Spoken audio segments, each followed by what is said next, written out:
maybe Nigel can win there. Watch Grand Prix on BBC Two. To the Formula One World Championship, final qualifying today, and Murray Walker has the details. In a blisteringly hot final practice session here at Hockenheim for tomorrow's German Grand Prix, Nigel Mansell was faster today than he was yesterday, but not fast enough. He's still starting fourth on the grid. Still in pole position, Ayrton Senna, his 47th in his career, and his teammate Gerhard Berger is second on the grid. So it looks as though McLaren have cracked it, because third on the grid is Alain Prost. In fifth position it's Riccardo Patrese, and in sixth place his teammate Thierry Boutsen. But what really matters is how the cars are going to go in race trim tomorrow, and it could be a very different story there. Although I expect Ayrton Senna and Berger and McLaren, who are stung by 3 successive defeats, to make it another win here at Germany in Hockenheim tomorrow. With the best of the swimming at approximately 2:30, athletics at 3:25. More motor racing, rounds 6 and 7 of the British Touring Car Championship at 3 o'clock and 4 o'clock respectively. Then our own National Swimming Championships at approximately 3:45 and 4:20. And the World Equestrian Games from Stockholm at about 4:50. So not a moment to spare as we join James Hunt and Murray Walker for the 9th of the 16-race Formula One Championship. Welcome to Hockenheim, where, like yesterday, it is blisteringly hot. It was 38 degrees yesterday and humid with it, and it feels equally hot today as you see Alain Prost going through one of the 3 chicanes on this 4.2-mile, terrifically fast circuit. Senna was doing 215 miles an hour down one of the straights that you're looking at during practice, and he is leading the grid now in his 47th pole position from Gerhard Berger, Alain Prost, Nigel Mansell, Riccardo Patrese and Thierry Boutsen. Yes, when we look at the field then from Nelson Piquet's Benetton, and he's right behind the 2 Williamses on the grid. They're going through the second chicane, 2 Ferraris, they're on the second row. It's very much a 2x2 here, 2 McLarens, 2 Ferraris, 2 Williamses forming the front of the grid. Senna warming up his tyres, and really it's very humid. The heat is quite oppressive here today at Hockenheim. It's going to be debilitating for the drivers, but the saving grace for them is that this circuit isn't particularly hard physically. They will lose a lot of liquid during the race, though, because the cockpit temperatures will be very high indeed, and the humidity makes them sweat a great deal. And a tremendous turnout here for the German Grand Prix. We've had so many exciting races. The last 3 Grand Prix have been tremendous battles with lots of drama and entertainment, and that has brought an absolutely packed stadium here. There's hardly a seat empty through these massive grandstands that do the whole of the infield, and now we're on the infield, and this is the tight, twisty section of the otherwise very fast Hockenheim circuit. All slow stuff as they come in amongst the grandstands and then out down the long straights on the back part of the circuit where they are connected, or rather the speed is broken up by chicanes.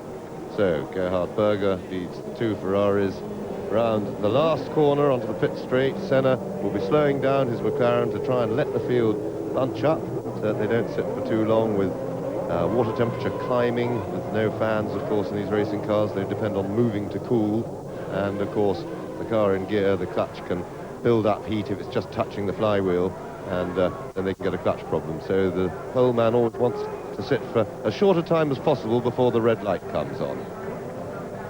And let me quickly tell you that in this morning's warm-up, Ayrton Senna was fastest as he was in practice yesterday, but Nigel Mansell was second fastest with the Ferrari in race trim, only 1/10 of a second slower.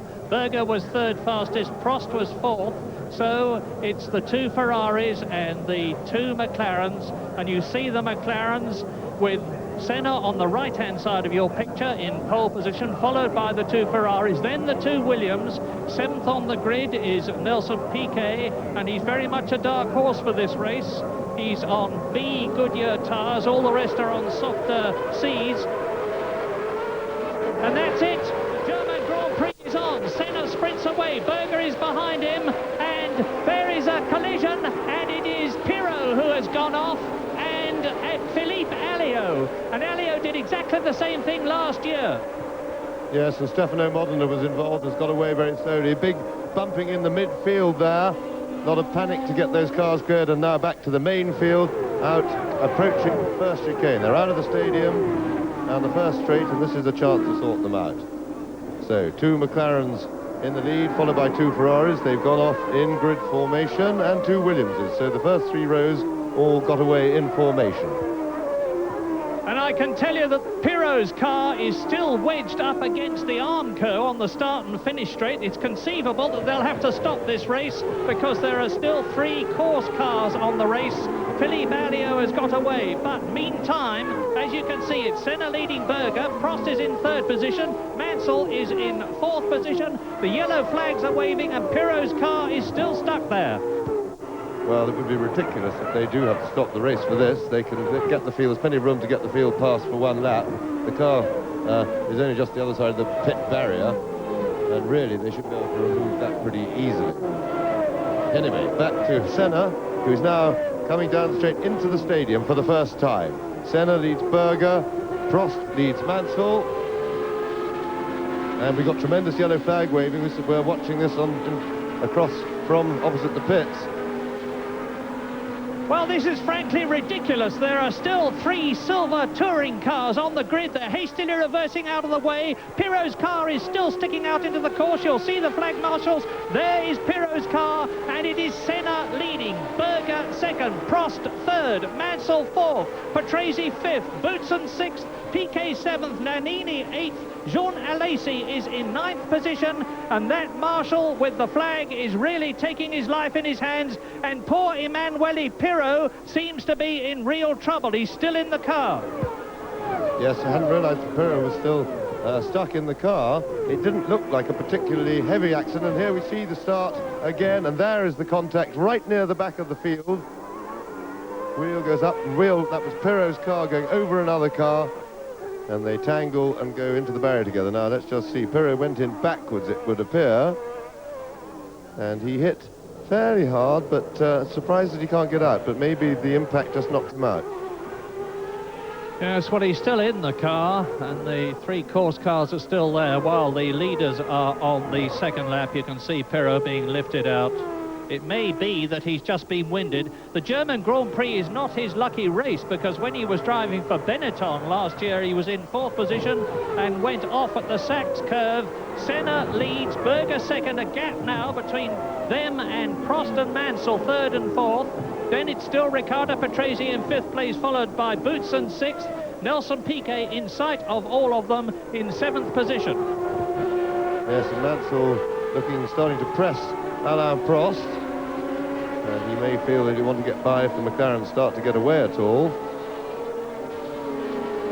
And in fact, the McLaren team that have been having some trouble with their chassis feel were a lot more confident today about having sorted their problems out, and certainly they looked good in the warm-up, because although Nigel Mansell split the McLarens in the warm-up this morning, he was in the spare car for doing that time, and it probably wasn't set with full tanks, and it may also have had yesterday's qualifying engine in, because rather strangely Ferrari, after using it in qualifying, immediately started to change the engine, so it seemed odd, rather like they hadn't got a race engine in and were getting it ready. Pirot is still in the car. There is less than a second between Gerhard Berger in the 2nd McLaren and Alain Prost in the 1st Ferrari. They are 2nd and 3rd. 3 chicanes on this course. The first one is slower than the 2nd, and the 2nd is slower than the 3rd. But the first one is approached, and they're approaching it now as the fastest part of the course, well over 200 miles an hour, as they slow down and go through the gears. It's a 2nd gear entry, 3rd gear exit, Senna, Berger, and behind them it's Prost, Mansell, 3rd, 4th, Patrese, Boutsen, 5th, 6th, so the symmetry is still preserved. 2 McLarens, 2 Ferraris, 2 Williams. 7th is Piquet, then his teammate Nannini in 8th position. 9th is Alesi, the Frenchman in the Tyrrell. 10th is Capelli in the Leighton House. 11th is Suzuki, 12th is Bernard. Derek Warwick is 13th, and Berger is having a look to see if he can poise himself to get past Ayrton Senna. these two drivers are equal in status in the McLaren team, and Berger, of course, has yet to win for McLaren. Yes, and we can report that Emmanuel Pirot is out of the car, and they've moved him over the barrier to an ambulance. Well, they're moving him now on a stretcher. So we will report any news that we get of his condition, and in the meantime we hope that he's all right. It didn't look too big a shunt, so we just keep our fingers crossed, as Prost now has closed the gap just a little bit to Berger and looks to be holding on to the two McLarens. I'm sure that he will not be in any hurry to attack the McLarens as yet. His interest mainly will be in keeping up comfortably and looking after his tyres in the early part of the race. The top teams are hoping, but they were going to play it by ear as usual, they're hoping that they'll be able to look after the tyres well enough to go the whole distance on one set. But Prost, who is probably the best man in the business for knowing just how to look after his tyres and get the very best out of them, because preserving them now, giving away a little bit of speed now, can make a great deal of difference in the last third of the race. And because remember, the car is much, much heavier now than later, and therefore if you push it too hard on the tyres, the damage is proportionately much greater at this stage of the race. So, two McLarens, everything very symmetrical, except that there's a Benetton up, joined, and yeah, it's, the Benetton is up with, as you saw, in 6th position. Nelson Piquet is there. And so here is Senna. He's coming down towards the stadium now with Berger tight up behind him. Prost 3rd, Mansell 4th. Patrese 5th, Piquet up to 6th, Nannini up to 6th. So where has Thierry Boutsen gone? There he is. Thierry Boutsen must have spun because he is down in 10th position, the Belgian. So now they are coming through to complete lap 4 in this 45-lap race, so just about 1/11th distance.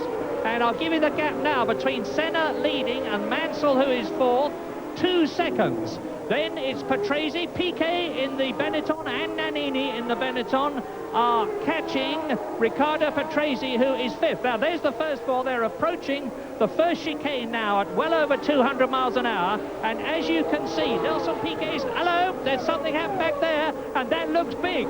That looks big.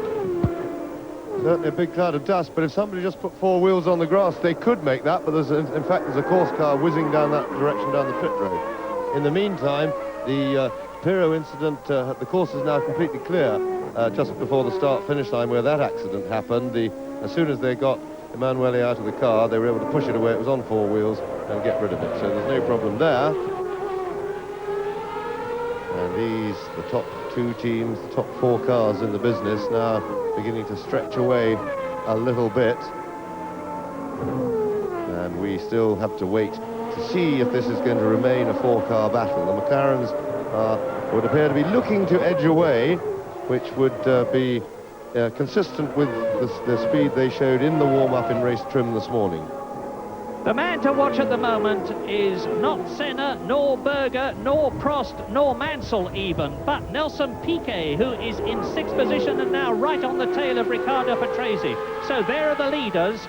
Ayrton Senna holding his position in front of Gerhard Berger as they come round the left-hander in the stadium. Look across and you may just see a flash of Piquet and Nannini right behind him. They're both with Patrese, who is 5th. Yes, and very right, Murray, to watch out for the Benettons, because the significant fact the fact that may become significant later in the race is that they're on different tyres. They're using a harder compound of Goodyear to the 4 cars up front, and in fact most other cars in the race. They've gone, which is a more conservative compound, but in very hot weather and with fast corners, although there aren't any really fast corners as such here, but the long curve at the end works the tyre very hard, even though it's flat out.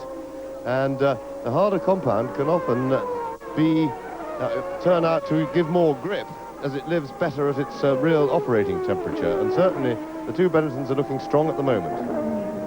Lap 6, and it's settling down into two bunches, the two McLarens and the two Ferraris, chased by Riccardo Patrese in 5th place, and there's about 2.5 seconds behind Mansell 4th and Patrese 5th, and the second bunch is Riccardo Patrese with Nelson Piquet and Alessandro Nannini, both in Benettons, powered by the new Series 4 Ford V8 engine, which made its debut very successfully at the British Grand Prix.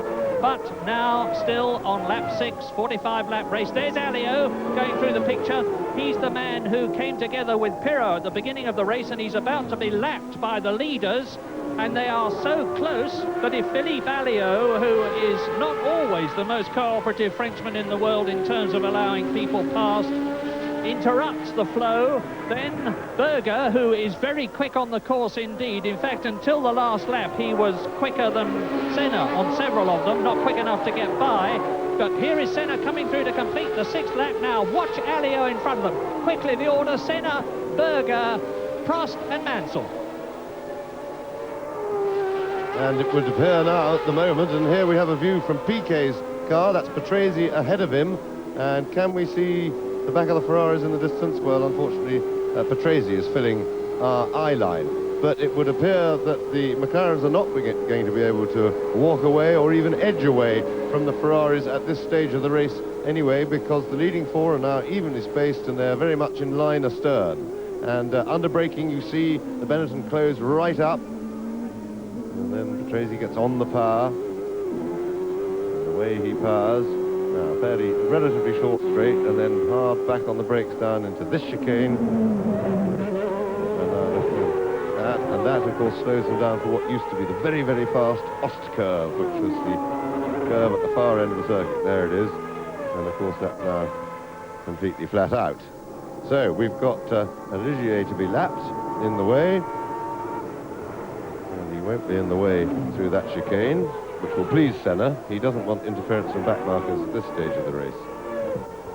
He's going to have interference in the form of Philippe Alliot as he comes into the stadium, which of course is the slowest part of the corner, and Senna's going to try and take Alliot, and he doesn't succeed. They are now into the stadium section with about 100,000 Germans watching in these enormous grandstands. Alliot slows down, lets Senna through. Now Berger, but what about the Ferraris? Senna's pulling away. He's made the most of his opportunity. Well, a spectacularly stupid piece of driving by Alliot, because he's got nobody else to race against, and why he didn't just stop and let the whole four pass instead of interfering with their race, because he's got no axe to grind, he's nothing to do with them, and he ain't racing anybody himself. And really, that was just stupid, because he slowed right down. He ruined Berger's corner. In fact, nobody's hurt, and it doesn't matter. But if it had been in more important circumstances, with people trying to change places in the race, and he'd done that, that would have been really out of order. It was just unnecessarily stupid. Lap 8, you may be wondering if tyre changes are expected. Officially, they are not going to be coming in. But such is the heat and such is the pace and such will be the pressure that they may decide to do so. But I say again, as James has already said, that the four lead cars are on a softer compound than the Benettons, and that may work to the advantage of Piquet and Nannini. Yes, and I was watching in the background then, when we were watching the leading four, I could see Piquet really starting to press Patrese, and I think he's looking for a way round, and the straight, as they come down to the stadium, is the quickest part of the circuit and where he's likely to make his move. Race order, lap 8. Ayrton Senna leads. Gerhard Berger second. There is Senna. Third is Prost. Fourth is Mansell. Fifth is Patrese. Sixth right behind him is Piquet. Then Nannini. And watch for Piquet coming into the stadium this time. He's well placed into that chicane. I'm afraid there's nothing we can do if the producer stays on the leaders, but I'll watch out of the window, see if I can tell you anything. And I'm doing the same thing, and the answer is he's still there. And there's an increasing gap now between Nigel Mansell in 4th place and Riccardo Patrese in 5th. As Senna goes into the newly contoured last corner, they've widened the pit lane, moved the wall out, and they've had to recontour the last corner of the course and the first. As they go through to complete lap 8, they're into lap 9 now, 44-lap race. You can see there's the leader, there is Berger, there are Prost and Mansell virtually together.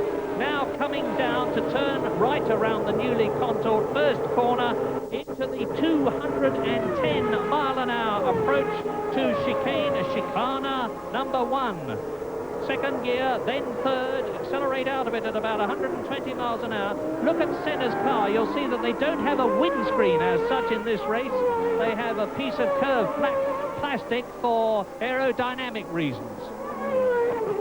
Yes, that just flows the air over the driver's head because, of course, if your head is in the airstream, you get a phenomenal buffeting in the car, and their necks work hard enough without any help from the wind with just the G-forces.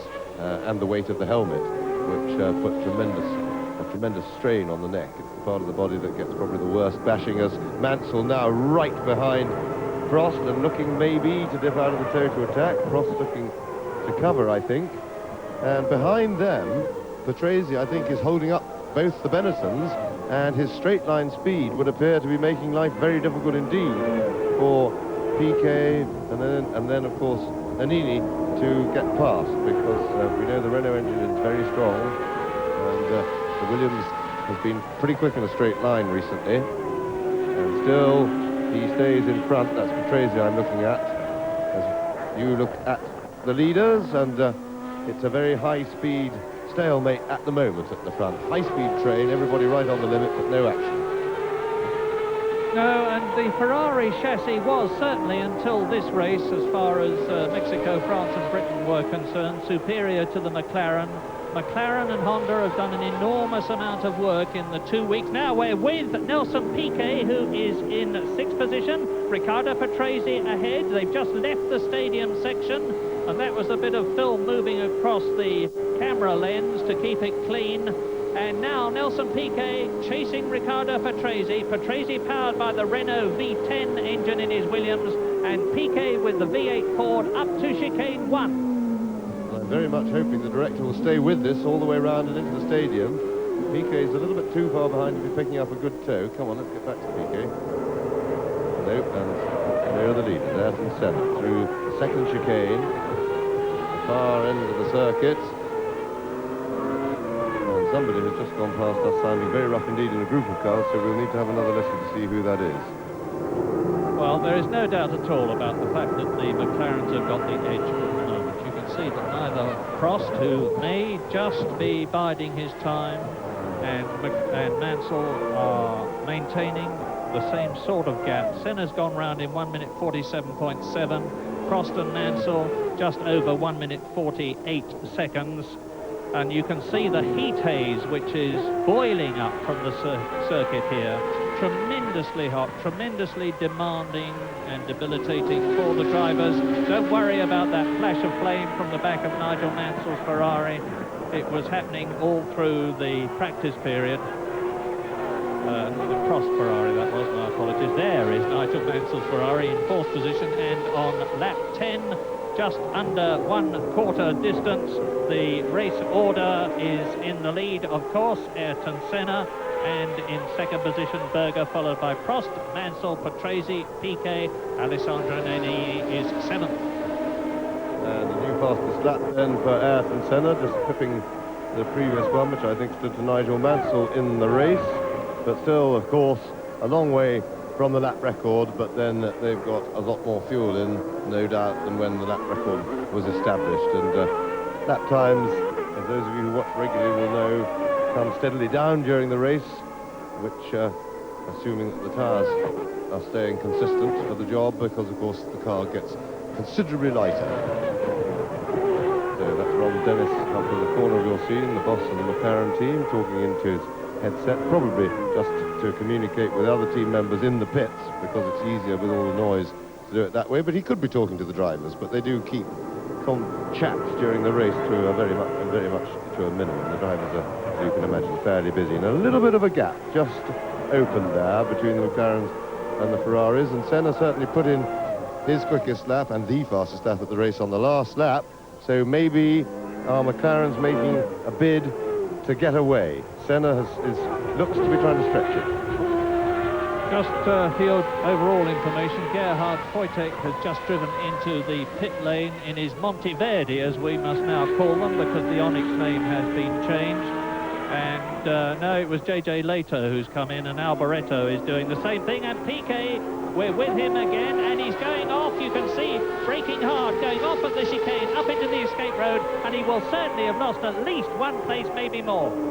Yes, and if you were looking then, you would have seen that his right front wheel was locked. He'd locked the front brake, lose braking effect. And let's see what he has to do about regaining the circuit. Well, he's gone up, he's overshot, he's into the tyre funnel. And Nelson Piquet will be losing a lot of time to get back to the circuit from there. And in fact, he's come round, he's fallen behind into the gap that was between Nannini and Boutsen. So he's only lost one place, but he's lost a fair bit on the road. Lap 12, you look at the two leaders, Senna and Berger, very much in command at the moment, chased by Alain Prost, Nigel Mansell, third and fourth, Patrese fifth, Nannini then is up into sixth place, Piquet, as James has said, is down to seventh, he's only lost one, eighth is Boutsen, ninth is Capelli. Yes, and I just look at the race times, and that little escapade, a little bit of fun, cost Piquet about 8.5 seconds and only one place, so no serious damage, just so long as he didn't flat spot any of the tyres, because of course if you're running at 190 miles an hour and you lock your brakes up, the wear you put on the tyre on one place makes it then perform like as if you were driving on a threepenny bit, or 20 pence piece, I should say. Now, let us speculate, James. Ayrton Senna has got a 1.5 second lead, as near as makes no difference, over Gerhard Berger, and Berger is about the same distance ahead of Prost, and you can see where Nigel Mansell is. I wonder if Senna is well within his limits, playing the race very coolly, knowing that it's going to be very difficult for anybody to get past him because of the buffeting they take. One would certainly say that that's what he should be doing, and one would assume that, but on the other hand, I would have said that Senna had been looking after his tyres and is now decided that the tyres have had enough kindness and is starting to try to stretch it, and that would be certainly the correct tactics. But I despair of trying to understand Senna, because with his enormous talent, he's got all the time in the world to use his head and have tactics, because he certainly doesn't need to think about his driving. He's very much a natural, and yet he confounds us year after year with his desire to drive absolutely flat out the whole time, and he costs himself an awful lot of points and results, and 2 world championships already with that approach to driving. So one, to a certain extent, despairs of him driving with real brain power. Anyway, he's leading the race, and as usual, putting on an excellent display, trying to stretch it away, but the Ferraris are hanging on well. Maurizio Gugelmin into the pits in his Leighton house, and he's had all sorts of trouble during practice, most of them petrol pumps. He's broken 4 petrol pumps, and into the pits too comes David Brabham. Australian viewers will be sorry to hear David Brabham, who was in 20th position, and as you watch Prost and Mansell 3rd and 4th on lap 13 out of 45, here are the first 12. Senna leading Berger by 1.5 seconds. Berger is about 2 seconds now ahead of Alain Prost, third. Mansell 4th. Patrese is in 5th position, hotly chased by Alessandro Nannini in 6th position. And then behind Nannini, Piquet 7th, Boutsen 8th, Capelli 9th, but he's coming to the pits, so that means to say that Alesi will now move up to 9th, Warwick to 10th, Suzuki to 11th, and Eric Bernard to 12th, and we're with Nelson Piquet after his trip up the escape lane, and he's now frantically trying to catch his teammate Alessandro Nannini, who is a good way ahead of him now. Yes, but at the same time, Nannini is stuck behind Patrese, so that will help Piquet to catch them. And in fact, he has closed the gap a little bit in the couple of laps since that excursion. He's now just under 7 seconds behind Nannini, so we'll keep you posted on that. But it would have been more fun watching from Nelson's car when he was trying to get past Patrese, rather than watching the view, which is quite nice, but it's rather similar with all those trees and Armco barrier around Hockenheim. I'm sure the race is a bit more interesting. Ayrton Senna, the master. That's Maurizio Gugelmin on the inset in the pit lane in his Leighton house, and Senna then well in command in the McLaren. This is his 103rd Grand Prix, and he's already won 23 of them with this incredible pole positions achievement record, 47, which is 14 more than the great Jim Clark, who previously held the record. And Senna comes through into the stadium section, out of it now, into the start-finish straight to complete his 15th lap. Interesting situation developing with the two Ferraris behind, because I get the feeling that Mansell, if he could get past Prost, would go a little bit quicker and be able to chase the McLarens, and I'm jolly certain that Mansell himself has got that feeling too. And his commitment that he made when he announced his retirement to support Prost and try to help him win the championship in every way, if he really does mean that, which he may or may not, and it's a question of whether what Prost believes. If Prost believes that Mansell really does mean that, it might be a clever thing for Prost to let Mansell get by and get amongst the McLarens while Prost sits behind, takes it easy, looks after his tyres particularly and his car in general, right, and lets Mansell push the McLarens and then let Prost come later in the race. And even if he has to, the right thing to be, if he's trying to help make Prost world champion, would be if he's ahead of him when they get to the end of the race, to slow down and let Prost pass him before they both cross the finish line. And Mansell, as you saw, has gone off on the chicane. It looked to me as though he was still rolling, and it also looks to me as though Prost is marginally closer to Gerhard Berger, but there's a long gap now. Is there going to be a new fourth-place man coming through? In which case it would be Riccardo Patrese. But Prost is started. There's the blue flags waving in the background, and Mansell is touring. Mansell is touring. Patrese goes through. Nannini is right behind Patrese, and Nigel Mansell, I can't see anything wrong with the car. It may just have been a spin, and he's getting his momentum back. Yeah, but he was back. Here we are. Now we can see again what happened to Mansell. He went wide over the curb. That's not very good for modern Formula One cars. Their under trays are very much part of the aerodynamics, and I would think he must have done some damage to the car. More, and Berger going into the pits, and there is Gerhard Berger into the pits, and so of course is Mansell. And Prost, Prost has come into the pits, so tyre stops already for the leading runners. Mansell is now limping in behind, and this looks like a poor stop by Ferrari. That left rear wheel was stuck, and that was certainly more than 6.7 seconds. He lost time on Berger in a big way.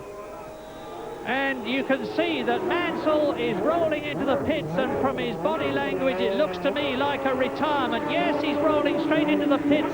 Well, this is as bad a German Grand Prix for Nigel Mansell as the Phoenix, San Marino, Monaco, France and Britain Grand Prix were.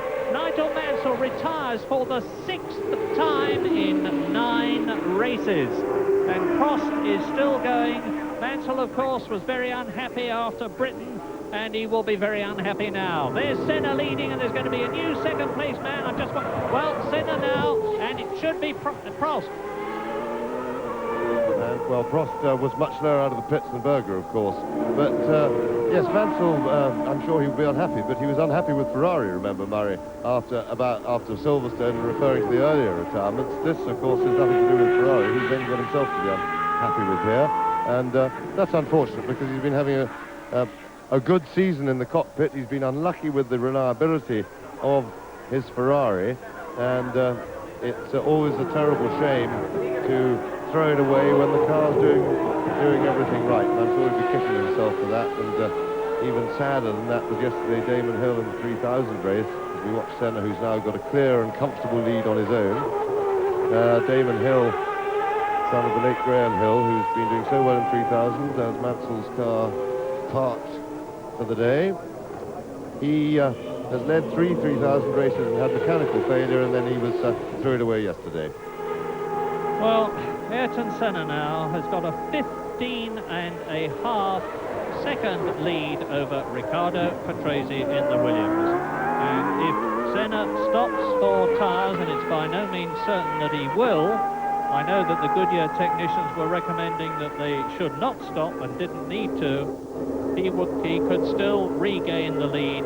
But Riccardo Patrese in second place. Alessandro Nannini very close to Patrese. That's the battle at the present moment, as you can see for yourselves from the caption. With the second Benetton in the top four, Nelson Piquet in fourth position, Gerhard Berger in fifth position after his tyre stop, Thierry Boutsen sixth in the second Williams, and now in the inset you can see the McLaren mechanics who are ready, presumably for Ayrton Senna to come into the pits for a tyre stop. Berger has already been in and gone out again, and Senna, as I say, has got a 15.5-second cushion, which is a very comfortable one indeed. Now we're soon going to know, because Senna is in the stadium section. He's going round the Sachs curve now. Then he goes round two more right-handers, the last of which is going to be into the start and finish straight. But if he's coming in, he's going to be coming in right now. And Ayrton Senna is coming in for tyres. Now, Gerhard Berger stopped. I'm surprised there's going to be a new race leader. Riccardo Patrese is going through, but it's Nannini ahead of Patrese. And now Ayrton Senna stops for tyres, and Nannini is coming out of the last corner, chased by Riccardo Patrese, and Senna's going to get out of the pit lane in front of them. Yeah, it's going to be a very tight run thing. It's a race on two different circuits now. And there goes Nannini, and has he got the straight line speed? But look what's happening behind Nannini. We have Patrese, Piquet and Berger all breathing right down his neck. And with the tyre stops, we've got a tremendous lead battle. Senna has tucked right in. There's Berger having a look. So I have trouble identifying the helmet. It is Senna. So Senna has tucked in behind, but he now, of course, remember, is on fresh rubber. And after about half a lap, that should be a very healthy advantage. As Berger bringing up the back of that queue, Prost's pit stop cost him some 8 seconds on Gerhard Berger. So that was a bit of a disaster for Ferrari.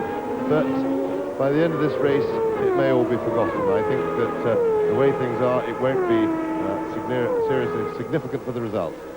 Look at them all together. Alessandro Nannini leading Ayrton Senna second, Riccardo Patrese third, Nelson Piquet fourth, Gerhard Berger fifth position, Thierry Boutsen in sixth place. What was a strung-out German Grand Prix has suddenly tightened up on lap 18 out of 45, and the Japanese Grand Prix winner of 1989, Alessandro Nannini in the Benetton Ford, leads in Germany. Yes, the new tyres are certain. The fresh tyres are working because the new fastest lap for Gerhard Berger, some 7/10 of a second quicker than anybody who'd gone on the first set of rubber. So, in the infield now. Senna's tyres will now be warmed up. You see that Nannini has stretched the lead a little bit because he is on tyres that are already warmed up, and he knows the circuit. Not only, of course, do you have to get the tyres hot when you put on a fresh set, you have to have a little feel. You can't drive, if you want to finish the race, absolutely flat out, straight out of the pits, even if the tyres can take it. You have to just make sure that they haven't got any nasty vices and the car isn't behaving a little bit differently. So you drive with a little less commitment for a lap until you've seen what happens. So, Nannini leads. You see the little pod for his camera just to the right of his head. His right, in line with the rear wing, all aerodynamically shaped. And there's Berger bringing up the back of that group. Yeah, Gerhard Berger is trying to get past Nelson Piquet, who is in fourth place. Now, this is enormous encouragement for the Ford management and the Cosworth technicians who have produced this new engine, because here it is leading a Grand Prix in its second race.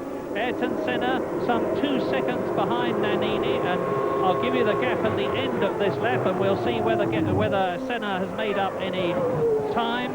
Patrese, there he is third. Behind Patrese, Piquet is fourth. Behind Piquet is Berger. The first five, there they are.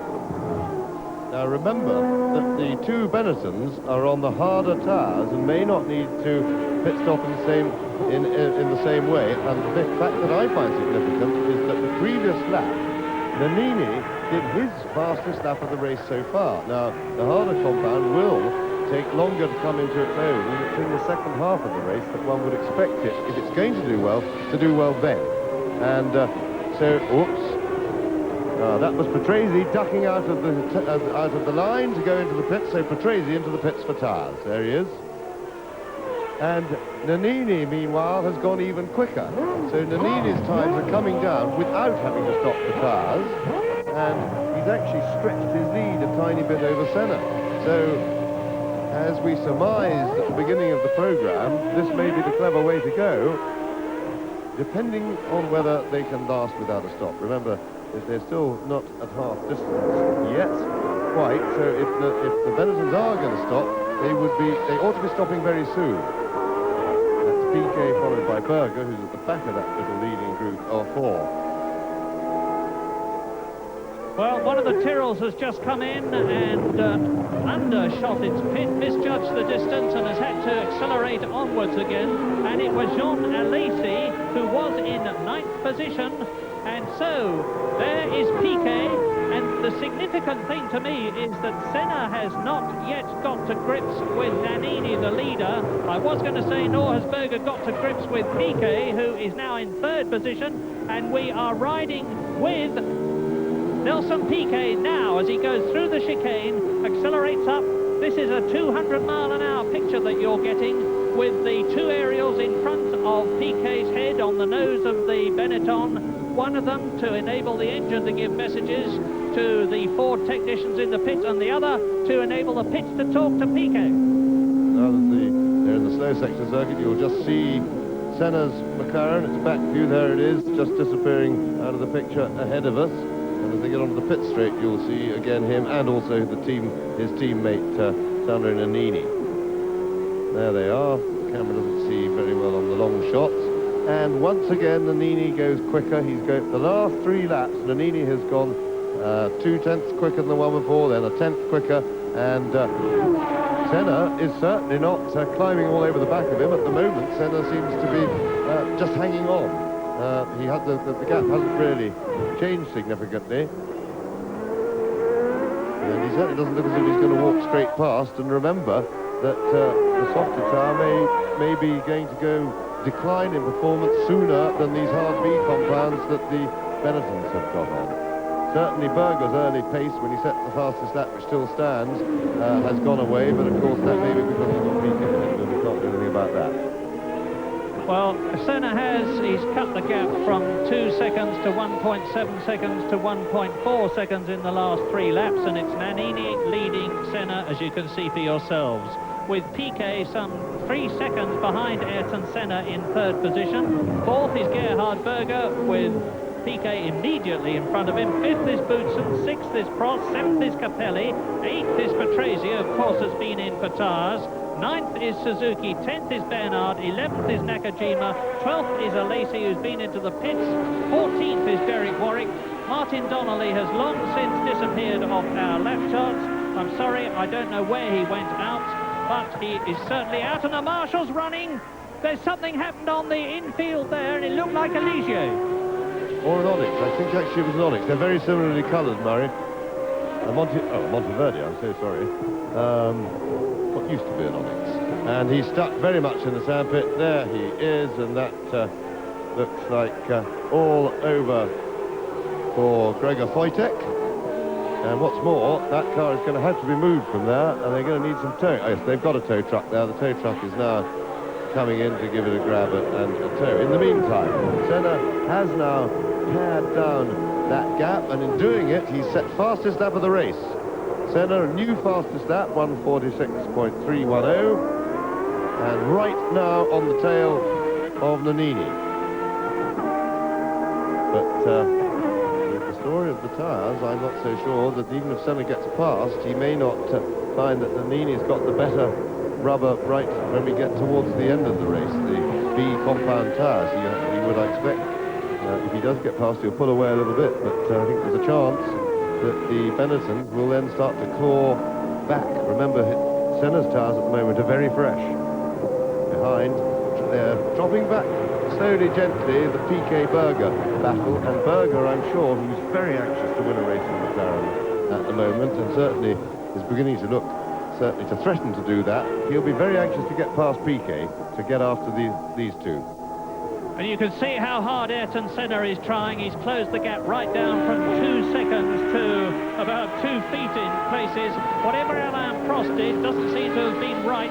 He's in 6th position, but he is lapping slower than the 2 leaders that you see at the present moment, and he's lapping slower than Gerhard Berger, as Alessandro Nannini, chased by Ayrton Senna, comes through to complete lap 22 out of 45, and that's one of the Minardis. It's Martini there out of the race. Pierluigi Martini out of the race.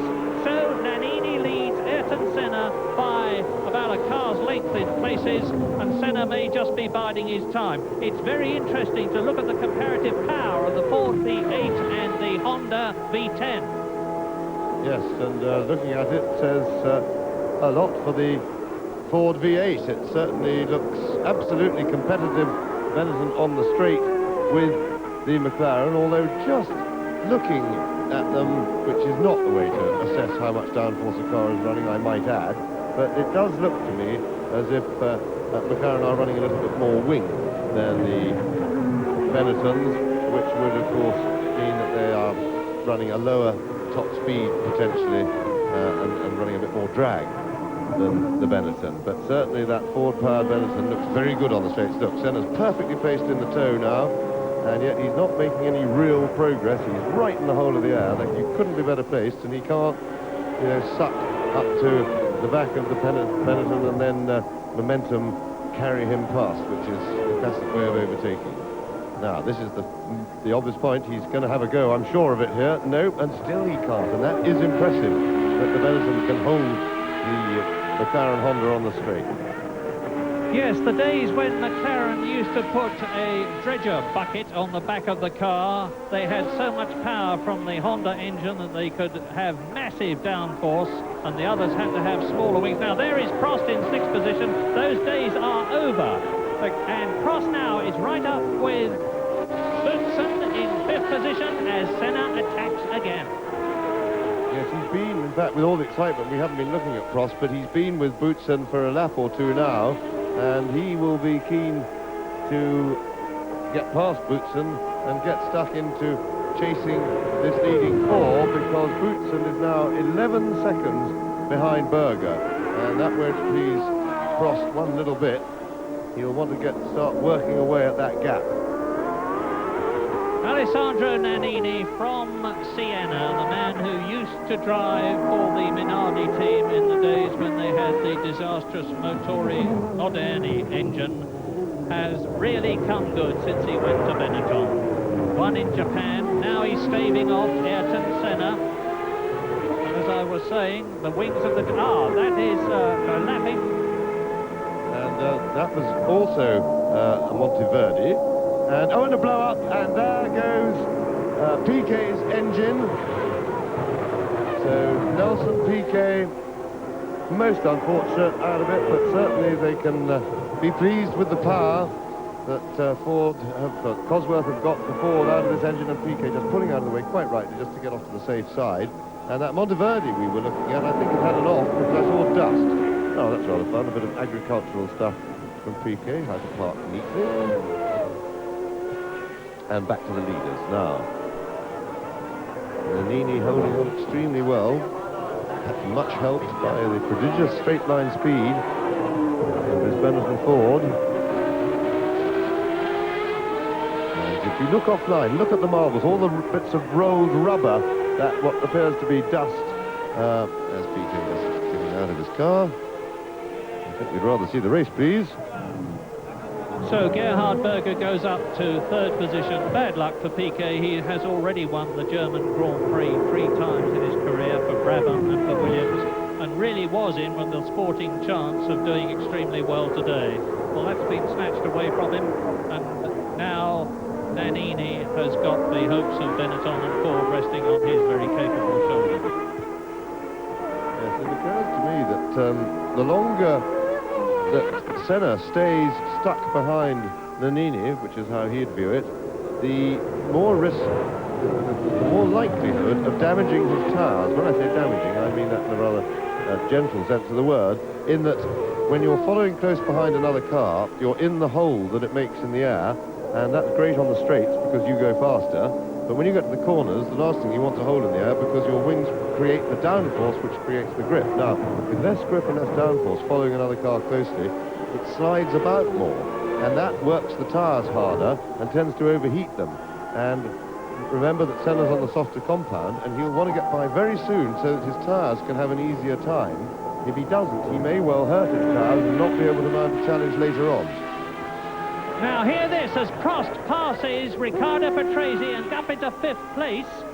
I'll tell you that Gerhard Berger is catching Alessandro Nannini and Senna, who are getting in each other's way, whereas Berger has got a comparatively clear track ahead of him. And on lap 25, over half distance now in this 45-lap race, there is the leader, Nannini. Senna second.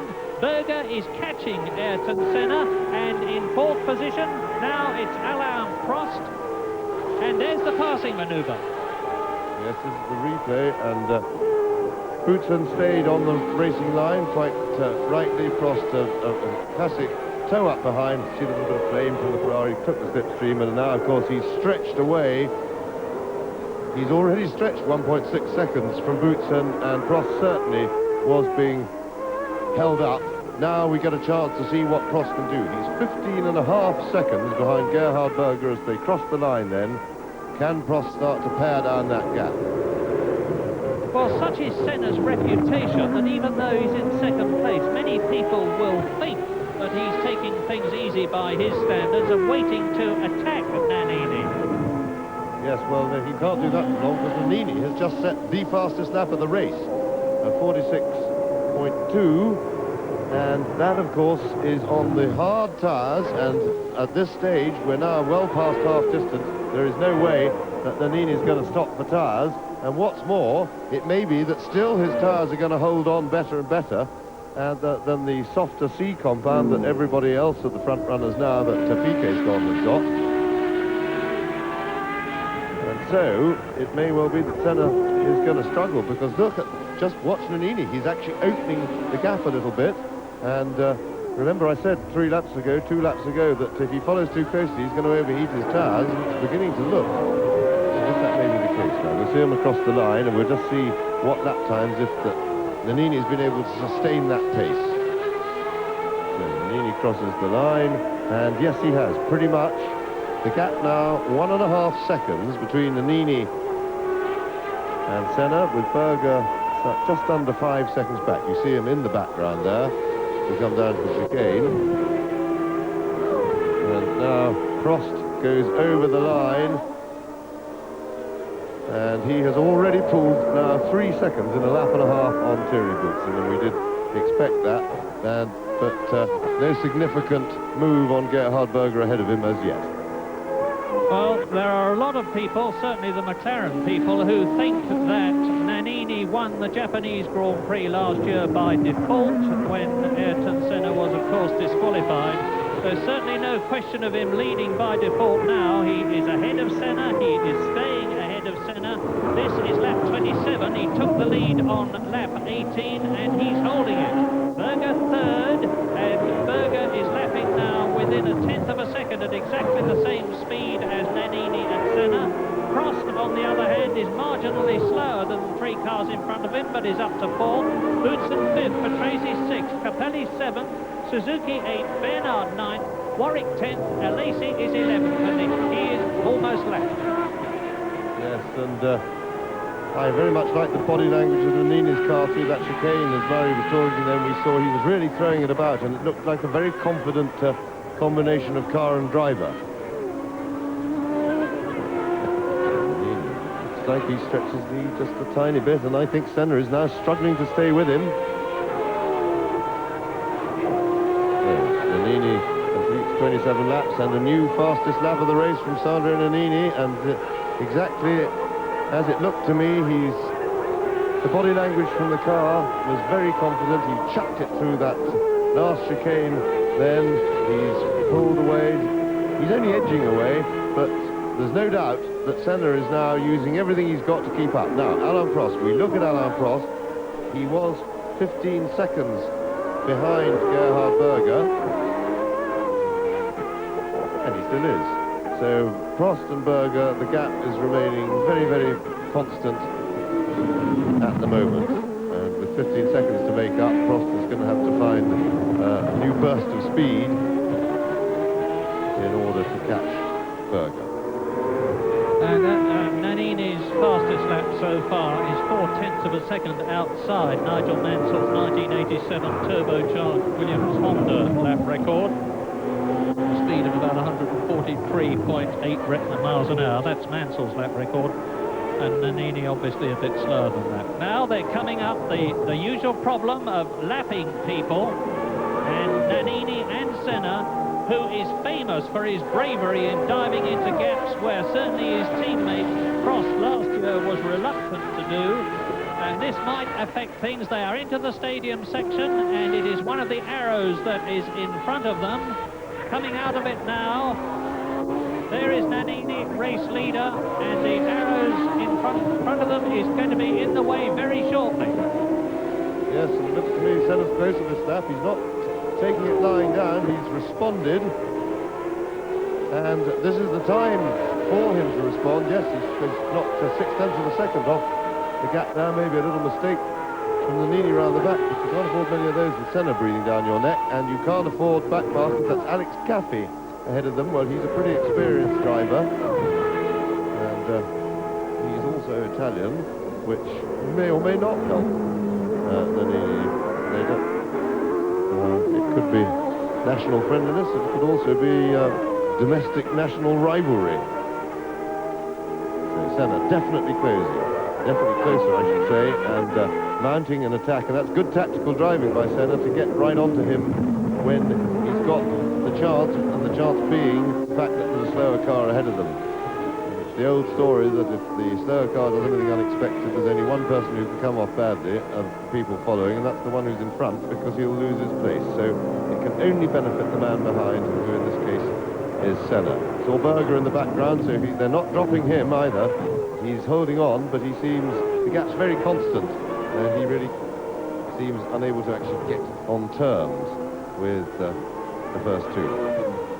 Well, now this is the crucial moment. Alex Caffey about to be lapped by race leader Nannini, with Ayrton Senna right behind him. There is Gerhard Berger in third place. It's still Prost fourth, Boutsen fifth, Patrese sixth, Capelli seventh, Suzuki eighth. And into the section they come. Now they have both got past, so no problem there. Yes, courtesy of good gentlemanly driving, good alert driving by Caffey, the exact antithesis of Alio's performance earlier into the same corner, when he let one by and then started to barge in to join in the group of leaders with whom he really had nothing to do.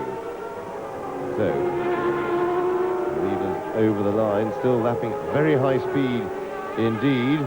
Nannini has got over that one slow lap that he put in. Looks for the moment to have gathered himself and at least gathered his poise up front. And behind them, Prost is over the line and not really making any progress in fourth place.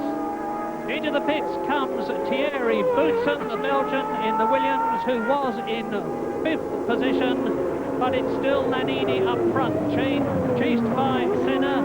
I'm sort of half looking at what you're looking at and half looking at Boutsen, because I want to see if there's going to be a change. And Capelli has gone through. Ivan Capelli, the sensation of the French Grand Prix and the British Grand Prix, second in France, third in Britain until he had to retire, is now in the points in sixth position. It's Nannini, Senna, Berger, Prost, Patrese, and then Capelli. Here is Alessandro Nannini and Senna. Just imagine the heat in those cockpits. With a 650 horsepower engine roaring away behind you, just puts the left rear onto the grass and raises a tiny bit of dust.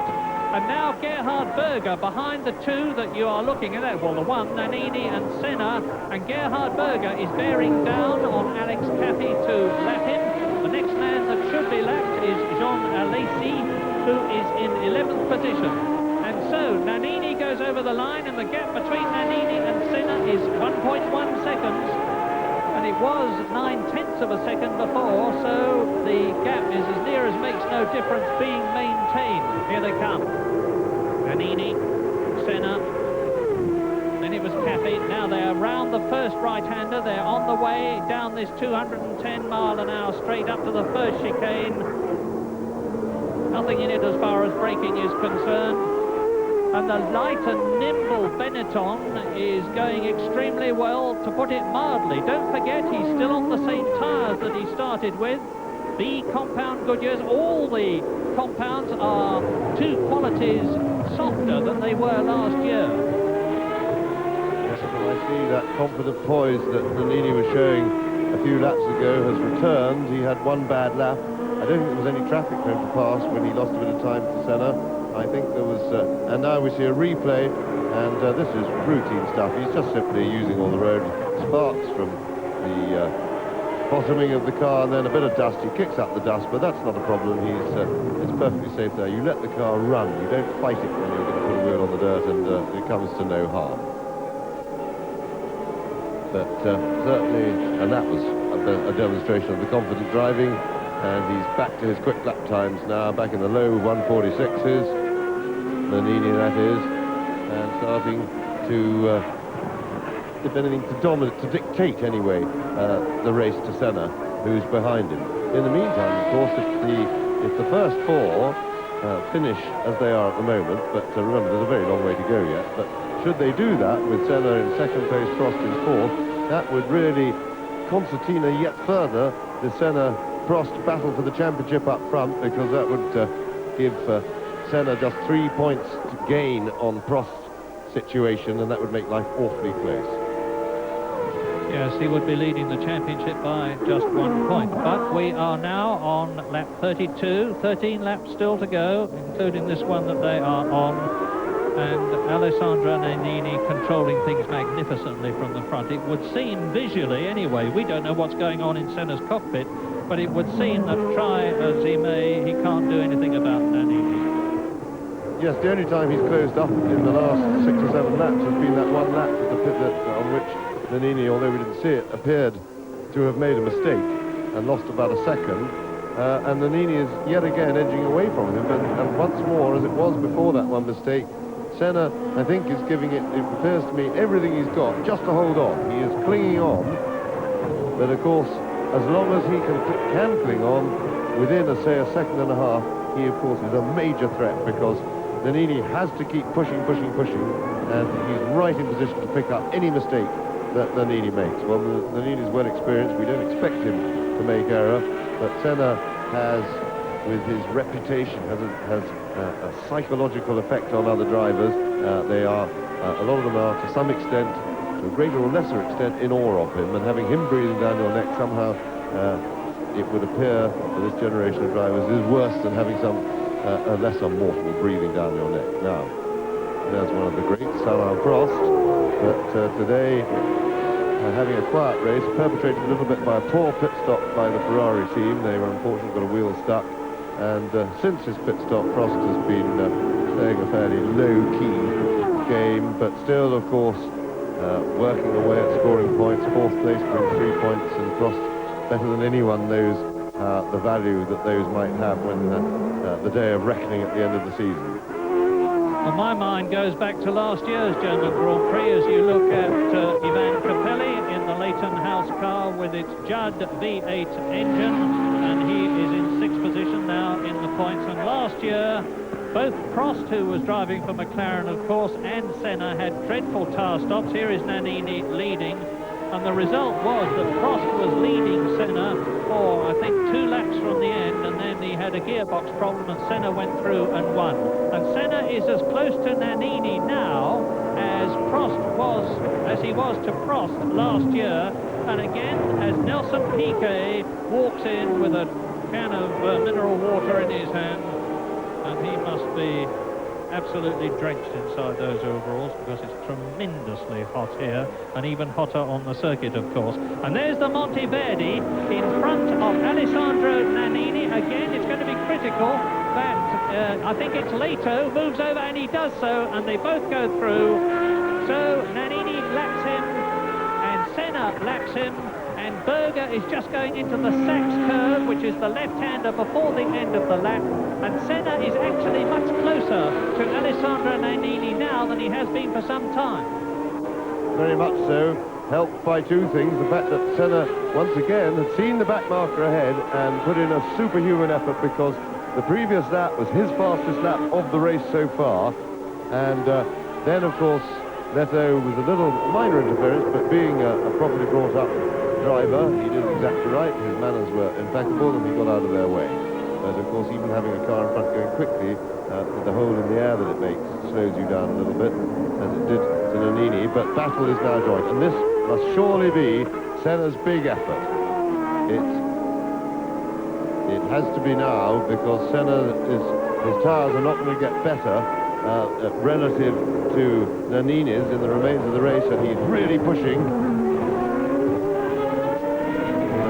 Got a little bit more cleanly through that chicane, and this is vital because Senna is in perfect position to get the toe. Now, we saw the McLaren struggle before. Nannini no, and I think Senna's got it. Senna's on the inside, and he won't let the corner go now.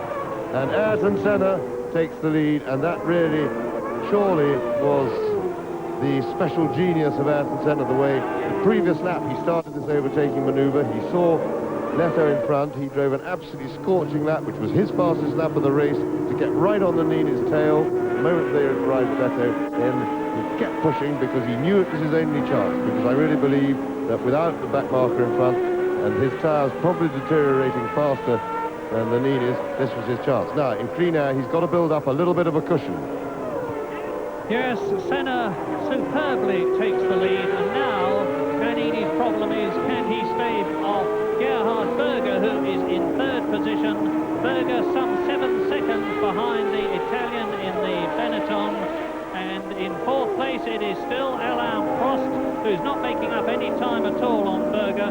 Fifth Patrese, sixth Capelli, and here's a replay of the passing manoeuvre. Yes, and conventionally done, but very well done, because we'd seen earlier the difficulty Senna had. If he wasn't perfectly placed in the toe, he couldn't get there, and at this point he's only getting alongside, and then being Senna, he just stays off the brakes. He's the sort of man who will look at Nannini and just wait till Nannini brakes, and irrespective of when that is almost, he was maybe half an eye on the corner in case Nannini's just going to go suicidal and thus not try and make the corner at all, but he will watch you because he knows that whatever you do, he'll be able to handle braking later. And he's now 1.5 seconds ahead of Nannini, having got past the Italian. He's putting in another superhuman effort to build a cushion between himself and the Benetton Ford. We're on lap 35 in this 45-lap race. Ayrton Senna most certainly looks as though he has got it made, as he did in 1988 and 89, and is on his way to the hat-trick at the present moment. Nannini slowed down a bit on that lap, probably lost a bit of time with being fast, of course, slowed you down very slightly. We'll see if he can respond, because it's very important that Nannini should not let Senna get away. I believe that Senna's tyres will be in a worse state than his at the end of the race. Nannini really must try and push and stay close to Senna, because I think his tyres may yet deteriorate, and at that point there's no reason why Nannini shouldn't. He needs to be in a position to remount a challenge in the closing 5 laps of the race. In the meantime, behind, Alain Prost is by no means chasing Gerhard Berger. He's losing time to Berger, and in fact is going backwards to an extent, and is now coming under threat from Riccardo Patrese, who is only 10 seconds behind him and going quicker. So Prost, fourth place, rather than attacking for third, is now defending to try and stay in form. Well, Ayrton Senna on his way to win number 24 in his incredible career. And it looks as though he made the right decision to come in for a new set of tyres when he did so. You can see the advantage that he's got over Alessandro Nannini now. Lap 36, Berger third, Prost fourth, Patrese in fifth position, and in sixth place Ivan Capelli. So there's no change there except for the important one of 7. Yes, but what I don't understand is the fact that Nannini, who's now 2.1 seconds behind Senna in less than 2 laps, and 2 laps, less than 2 laps when they crossed the line, has slowed down by a second a lap from what he was doing before. In fact, the previous lap was even slower than that. Now, I can't believe that being passed by Senna has changed his car. I can only surmise that Nannini has given up or is not giving it everything, and this is terribly, terribly unprofessional driving, because Senna needs to be pushed, and Nannini can certainly do it, because if he can do 46.1 before Senna passed him, surely he can do 46.1 now with non-deteriorating type of tyre and a lighter fuel load. So Nannini really should get his finger out. There's Mike Kranefuss in the inset, and he's the head man of the worldwide Ford competition empire, probably feeling a bit disappointed that his man who led so well for so long is now down in second place. Gerhard Berger is, as James said, closing up slightly on Nannini. The gap between Nannini second and Berger third is just over 6 seconds. Prost in fourth place, Patrese fifth, Capelli sixth, still in the points. Then Boutsen, then Eric Bernard, and Derek Warwick has moved up to 9th place in the Lotus. 10th, Alesi, 11th, Caffey, and in 12th position, Larini. Shouldn't be so rude to Nannini. He was clearly listening, because he speeded up a little bit on that last lap. So good boy.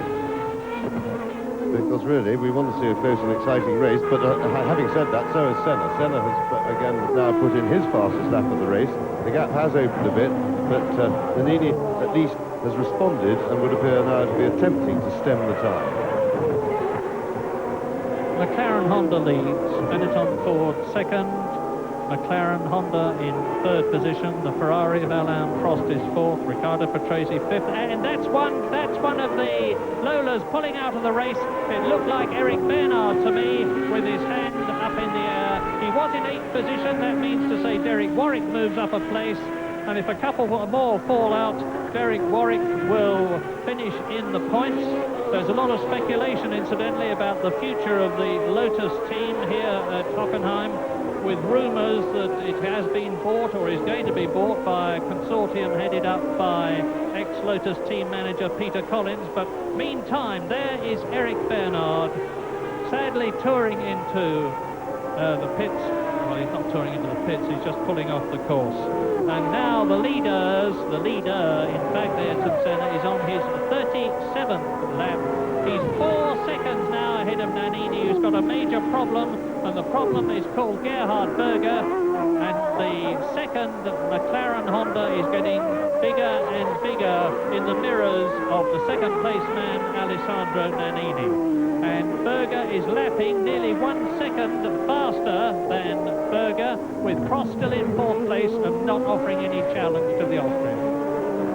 Yes, Prost is really falling away, and Patrese, who we mentioned a moment ago, and now looking from Derek Warwick's Lotus, and they really had a struggle this weekend, but he's worked his way up to 8th place. But really the Loti, Derek and Martin Donnelly have been a great disappointment. The chassis seems to behave in a particularly unpleasant fashion here. They had trouble in qualifying, they couldn't keep their tyres together, and it's a sad sight. The engine is pretty good, the drivers are all willing and eager and good and trying hard. If we look at Senna, and it may be that Nannini, who slowed down again, is finally having a bit of wear trouble with the tyres. Remember, of course, everybody else has had a fresh set, and he on the harder compound hasn't. But he's still able to produce a low 46, and he's going to have to mind his P's and Q's, because Berger is, as Murray said, closing up hard behind. Prost is now into a defensive mode to keep Patrese at bay. Patrese in 5th place, only 7 seconds behind Prost.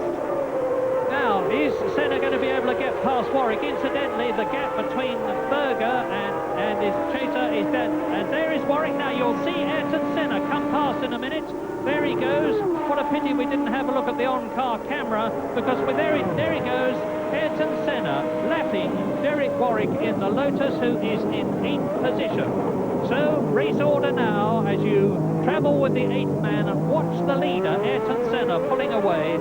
It's Senna leading Nannini by 4 seconds. Berger is in 3rd position. Prost is 4th. Patrese is 5th. Capelli is still in the points for the second race out of 3. Thierry Boutsen is 7th. Derek Warwick is in 8th place. Alesi is 9th. Caffey is in 10th position. 11th is Larini. 12th is Bernard. And 13th is his Larousse Lola teammate Aguri Suzuki. And Ayrton Senna, having lapped Derek Warwick is now on his 39th lap out of 45, looking very strong for a further 9 points in the World Championship to lift his total to 48, and Alain Prost is in 4th position still. 3 points for that, and that would lift his total to 44, so the gap between Senna, who would have taken the lead, and Prost second would be 4 points as Gerhard Berger goes past and laps Alesi. And as I watch Alessandro Nannini, Gerhard Berger is really flying. The gap, which was just under 5 seconds, is now just over 4, and Berger, there he is, in 3rd place, is continuing to gain on Alessandro Nannini in the Benetton Ford. There he is in the green car at the rate of 1 second a lap, and we have the real prospect of yet another McLaren first and second. That's Alesi. There is Berger.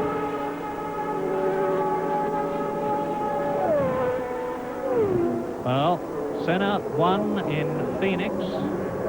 Gerhard Berger has yet to win a Grand Prix. Senna won in Monaco, of course, as he did in Canada, and has been beaten in the last 3 Grand Prix by 1989 world champion Alain Prost, this year driving for Ferrari. So Ayrton Senna has gone past Nicola Larini in the Ligier. His teammate Philippe Alliot, who was involved in that coming together with Emanuele Pirro at the start, has long since disappeared.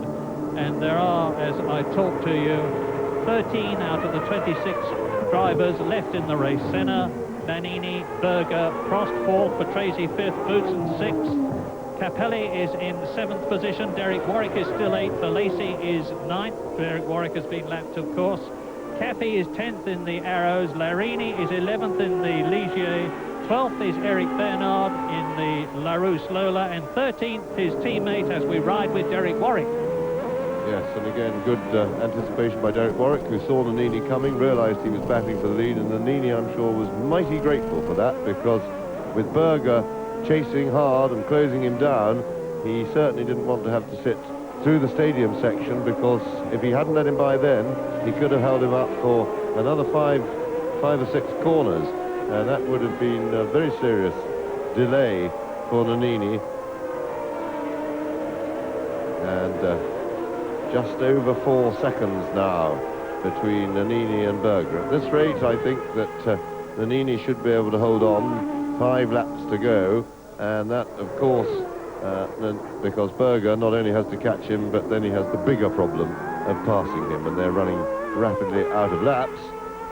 In the meantime, Senna is moving away pretty comfortably now. Gap at over 6 seconds to Nannini, and I'm sure Nannini's concern is no longer with Senna at all, and is purely with Berger's progress. But I think Nannini probably now, his B compound tires are getting a little bit tired, but they look to be consistent enough still for him to be able to hang on. It's going to be a very close run thing for second place, though. Ayrton Senna there has well and truly broken Alessandro Nannini, probably, as James said, because going the whole race distance on one set of Goodyear Bs has proved to be too much for Nannini. But he's driven an absolutely superb race. He's got the prospect of 6 points at the present moment to add to the 7 that he's already got. He's only in 9th position in the World Championship. Ayrton Senna going round the Sachs curve and into the right-hander before the final right-hander, and that is Alesi, and he looks to me to be in trouble the way he's being passed by people. Well, he obviously is. Alain Prost absolutely rocketing past him, and Alesi looks to me as though he's coming back to the pits to retire as Ayrton Senna goes into lap 42. Philippe Alliot, incidentally, has now officially been disqualified, for presumably he has been adjudged to be the guilty party of what happened at the start, and there was a push start involved. That would have disqualified him most certainly. But that's of academic interest for everybody except the unfortunate Ligier team, who here in Germany have had to pre-qualify for the first time, having lost out on the first half of the season to the Larousse Lola team. And Ayrton Senna is now 7 seconds ahead of Nannini, who is 4 seconds ahead of Berger, who is 31 seconds ahead of Prost, who is 4 seconds ahead of Patrese. Yes, and Patrese has certainly got Prost in visual contact now. He's got him well in view, and Prost has responded and is fending off that position without an apparent problem. Likewise, Nannini seems to be comfortable ahead of Berger, and really it looks very much as if stalemate, despite the fact the gaps have been moving around, stalemate seems to me to have been reached, and now it will be mainly a matter of running out the last 4 laps or so with no drama or fuss. If there's no mechanical bother, I think it'll be difficult for anybody to really mount any challenges, despite the fact that the first four cars are in relatively close order. Well, sad news for the Leighton House team, because now, as you heard earlier on, Thierry Boutsen is in 6th place. Capelli has gone down to 7th place and therefore out of the World Championship points. Senna on his way now. He's on lap 43. He's only got 2 laps to go at the end of this. 8.4 miles after this lap. And number 36 there is JJ Leto, the Finnish driver, the protege of ex-world champion Keke Rosberg, who is here. Look at the bodywork of the Monteverdi of JJ Leto's car, the engine cover flapping in the wind there, and he'll probably have to come in and have that replaced, although it's so close to the end of the race that it's hardly worth bothering. Lap 43 then for Ayrton Senna, race leader, with a 7.6 second gap now between himself and Alessandro Nannini, who looks at the moment secure for second position and 6 points, because Gerhard Berger is still 4 seconds behind him. Prost 4th, Patrese 5th, Boutsen 6th, Capelli 7th. Yes, and the big gap between Berger and Prost, of course, that puts Prost into a separate race, and Patrese looks to me to have decided, just because he's the one who slowed down the gaps now, moved out to nearly 6 seconds from 4, was the closest that Riccardo Patrese got, and he looks to have given up the chase, driving just to finish and pick up his 2 points. And because, in fact, he chased hard for several laps, and I'm sure that's right. Prost doesn't appear to have any trouble. Berger now with Olivier in front. But again, Berger really doesn't look like catching Nannini now, so he won't be too worried, and he has a huge lead over Prost. 3.5 seconds between Nannini in second place and Berger there. And there is Alain Prost. Well, one has to say, because it's true, that the Ferraris have been well and truly beaten by McLaren here in Germany. They may have won, as they did in Mexico and in France and in Britain with the same driver, Alain Prost. But McLaren have risen brilliantly to the challenge, as have their engine suppliers, Honda. McLaren have been working very hard on the chassis, making alterations, and to the aerodynamics. Honda have been working very hard on the engine. This is since the British Grand Prix. The results have come together to produce what looks like being a resounding and crushing victory in the German Grand Prix, because there is only 1 lap to go after this one for Ayrton Senna and McLaren. And that is Ivan Capelli in the background, who has just been lapped. He's in 7th position. He's been lapped by Ayrton Senna, who's still got this commanding 7.5 second lead with only 1 lap to go at the end of this one. There's the Leighton House. You can see the heat haze shimmering up from the circuit, and the drivers are going to be more. There's Nannini, second. Now there's the Ligier of Larini, and he still has not been passed by Gerhard Berger. Berger goes, no, he doesn't. And of course, all the time, this is making it virtually impossible for Gerhard Berger to get that second position. Larini is trying very hard indeed. You saw his left front tyre lock up. Ayrton Senna goes through to complete lap 44 and start his last lap. And over the line, as he's approaching it, Nannini now. Gerhard Berger in 3rd position, and the gap between Nannini 2nd and Berger 3rd, with 1 lap to go, is just under 5 seconds. Yes, and as Senna now goes round his last lap, well, mistakes he may have made, threw it away at the British Grand Prix, enough mistakes this season, like in Brazil in the first race, to throw away what ought to be a big lead in the championship. But today, Senna drove absolutely magnificently. Not a foot wrong. His tactics were perfect, particularly when following Nannini. It was noticeable to me that both times there was a back marker looming ahead of them. He speeded up, and that means he must have been intelligently looking after his tyres when there was no chance to overtake. Each time a back marker was looming up, he put in a really quick lap before they got there to get right on the tail. That took him into the lead. His tactics were good.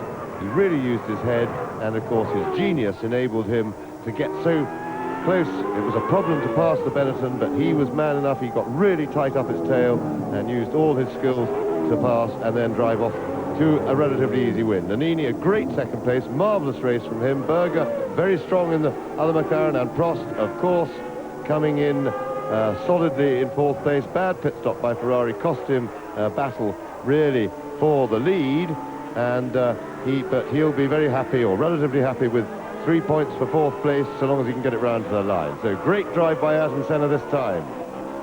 Into the last corner, out of the last corner. Gerhard Berger, the crowd, Ayrton Senna, the crowd rises, and he waves his victorious salute because he has now avenged a 3 times defeat. Nannini finishes in second place with a very rough-sounding engine, and the gap between Nannini and Berger was 2 seconds, and there is no doubt in my mind that had the German Grand Prix been 46 laps rather than 45, it would have been a McLaren Honda first and second, but it didn't, so it wasn't. And Ayrton Senna is the victor to make it his 4th Grand Prix win of 1990. Here is Alain Prost, and in winning in Germany, Ayrton Senna moves back into the lead of the World Championship that he lost in Britain. Ferrari only having 1 car finish, and this is it. Prost finishes 4th. Boutsen not far behind him in 5th position. Sorry, Patrese not far behind him in 5th position, and in 6th place his teammate Thierry Boutsen, with Capelli 7th and Derek Warwick in 8th position. And the World Championship now is led by Ayrton Senna, and that's Prost's Ferrari reversing up the pit lane. I imagine he might even have run out of fuel, but Senna now leads the World Championship, as he did before Britain, by 4 points from Alain Prost, with Gerhard Berger still in 3rd position. In 4th position now, Piquet and Boutsen are tying, and in 6th position, Alesi and Mansell are tying. Ayrton Senna talking to Gerhard Berger, 1st and 3rd in Germany. Thought it'd be that I could be in Formula 1 another 10 years and never win the championship. And I've always maintained that I'm only in Formula 1 to go for the championship. And I know what the ingredients are to actually try and go for it. And it just hasn't come my way, and I just can't get myself in a position where I feel that I can have a good fair chance at the championship. And therefore I've always said I'm not there to make the numbers up. Anyone else can do that.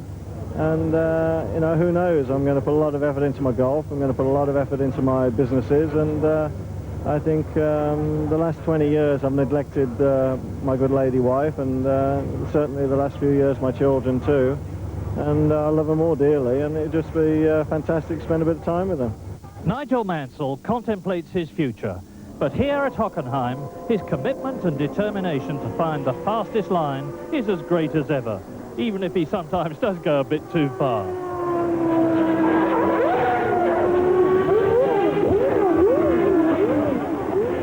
Nigel's seemingly irrevocable decision to retire from Grand Prix racing at the end of the season has created a political uproar in Formula 1, and Hockenheim is a hotbed of rumour and debate about who goes where in 1991. The key player is Ayrton Senna, whose McLaren contract expires this year. The grapevine says he wants to re-sign for 1 year before joining Ferrari in 1992, but that his team boss, Ron Dennis, is insisting on a 2-year deal. If Ron Dennis wins the Battle of Wills, Senna's problem will be compounded by Alain Prost's rumoured decision to retire from racing at the end of 1991. So it's an exquisite dilemma. But meantime, who'll take Mansell's place as Alain Prost's Ferrari teammate? Tyrrell driver Jean Alesi is hot favourite, but Ken Tyrrell is said to have refused a £1.25 million cheque for Alesi's contract release, which is now the subject of litigation. But Jean's name has also been strongly linked with the Williams team. So, could Ferrari's new man be Ivan Capelli, a brilliant driver who's said to have become disenchanted with his place in the Leighton House team? He's certainly good enough for Ferrari. Well, time will tell, but here at today's German Grand Prix, the requirement of paramount importance is power. Power allied to a well-set-up car and transmitted through an efficient gearbox. Jonathan Palmer. With its slow second-gear chicanes and 200-mile-per-hour straights, the gearbox is going to get worked particularly hard at Hockenheim.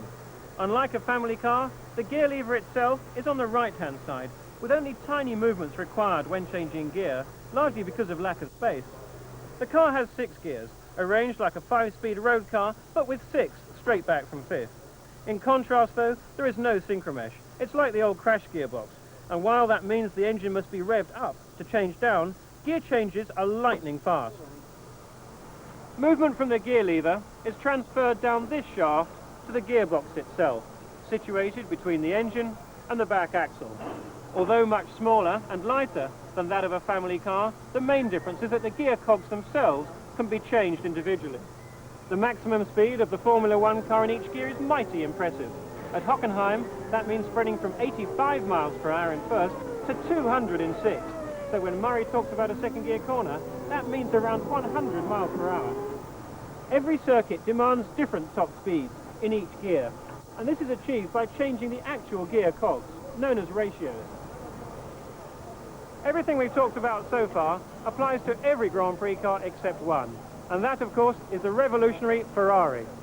With its semi-automatic 7-speed gearbox, gear selection is electronically controlled, flicking this lever on the right-hand side to change up, and this on the left to change down. An ingenious system, it allows both hands to be kept on the wheel, an advantage. So it's very difficult to maintain the performance, and Gerhard was pushing quite hard behind me, and we could not pace ourselves in a slower way to maintain the tires. So then we had trouble with the tires. He pit together with Prost, and then I decided to come in too, and was the right choice to come in because with the difficulty. After that, when I get out of the pits, Nannini just passed by, just managed to go through. I had some difficulty for a couple of laps with the pressure, so I wait. But then when I tried to push, I had some problem with the engine, and the engine lost some power. So I tried just to go through, but I realized I couldn't do it. So I decided to back off and give some time, think about, refresh the tires again, because being behind was too hard on the tires, and wait for later race. I realized he had not stopped for tires, so for sure later in the race he would have more problem. He was a half second faster, but when he followed me very, very close, that maybe he lost something in aerodynamic. He lost every time in 10 meters, and he was in difficulty for pass me. And then he passed me. He was 1/2 second faster, and I keep it in the second position. And for me, it's okay in the second position. After the pit stop, I was 4th behind the 2 Benetton, and it was no way for me to pass them on the straight. And there was a lot of time in the very near to peak here, was really under the gearbox, but just had no way to pass him. They just pulled away on the straight. I think I didn't have the best engine today, and so I'm quite happy for the 3rd place. So, a crushing victory here in Germany for Ayrton Senna, his 4th of the season, with Alessandro Nannini 2nd, Gerhard Berger in 3rd place, and Alain Prost 4th for Ferrari. 5th, Riccardo Patrese, and 6th, his teammate Thierry Boutsen in the Williams Renault. Now, I'm glad to say Emanuele Pirro is perfectly okay, a wrenched neck, and he hopes to be driving in Hungary. Now, in the World Championship, Ayrton Senna has moved back into the lead, 4 points ahead of Alain Prost, with Gerhard Berger still in 3rd place. Nelson Piquet and Thierry Boutsen tying for 4th, and a tie for 6th position between Jean Alesi, Alessandro Nannini and Nigel Mansell.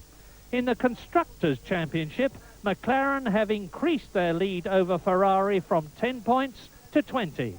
Benetton in 3rd place, just 1 point ahead of Williams, with Tyrrell 5th and Leighton House 6th.